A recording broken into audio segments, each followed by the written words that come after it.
Chris McElmont, Master Resilience Trainer, Performance Expert, Contractor at the Fort Irwin R2 Performance Center, part of the Army Resilience Directorate. Welcome to the final installment of my 3-part video series on empathy. The first part defined empathy as trying to feel where somebody else is coming from. Part 2 talked about the difference between empathy and sympathy, with empathy being fueling connection and sympathy being driving disconnection. My final part is going to talk about how to use empathy during these trying times when somebody might tell you something that you really can't relate to or understand, but you want to help them.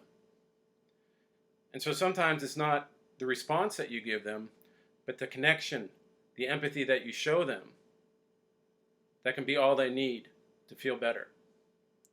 And as I did in the first 2 videos, award-winning author Brené Brown demonstrates this.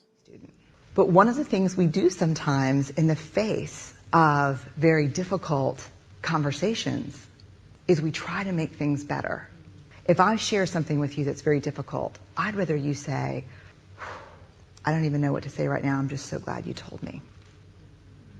Because the truth is, rarely can a response make something better. What makes something better is connection.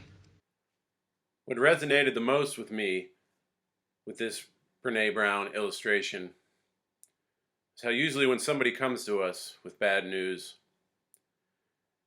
it's not the response we give them that makes them feel better, but oftentimes it's the physical connection we can make. Actions speak louder than words, so to speak. As humans, a lot of times when people come to us, we want to help solve the problem right away.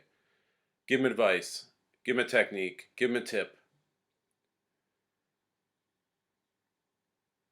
But so often, people just want us to be there for them, to comfort them, to make them know they're not alone, and that things are going to be okay.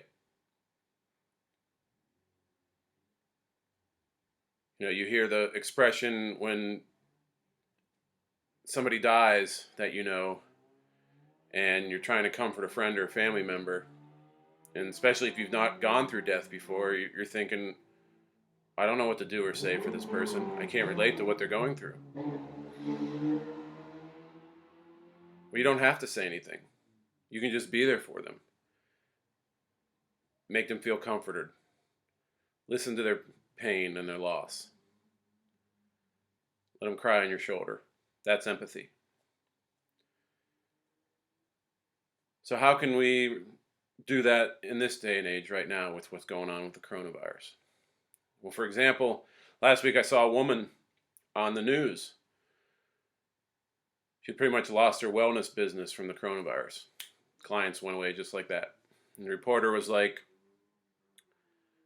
how stressed are you about money and making ends meet? He said, I'm so stressed that no amount of meditation can take away what I'm feeling. So it made me think, if she was my client or a friend or family member and she said that to me, how could I help her? I luckily right now have a job, so I can't relate to what she's going through. But I still could help her by simply just being there for her, listening to her, understanding what she's feeling, telling her that I'll help her as best as I can get through this situation, and that she's not alone. And we talked about physical contact and how is that possible during the coronavirus, you know, because of social distancing, we can't see people outside of our house. Well, the best way you can do that these days is talking to somebody via video. Video is stronger than like a text or an email or even a phone call. So if you want to really take your empathy, you know, to the next level and show that person you really care and that you're there for them and you feel for them, video call them.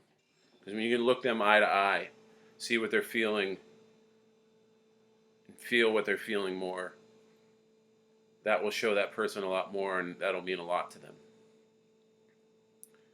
So that's what I challenge you to do this week. Maybe there's one person in your life who might be struggling, and you might have sent a text or saying, I'm thinking about you, or, I hope you're doing okay. Well, take it a step further. If you have the means, video call them. Let them, express what's going on with them. Make them know that you're there for them and that you feel what they're going through and that they're not alone. So I hope you've enjoyed my 3-part series on empathy. I thank you for watching. As I've said in the past, know that we're here for you. Anything we can do for you and your family during these trying times. So let us know either on Facebook or the phone number that at the end of this slide. Also, if there's any videos that you'd like us to do, topics that you'd like us to discuss, please let us know. We'd be more than happy to help you with that. In the meantime, take care, stay healthy, stay safe, stay optimistic and positive, and be kind to each other.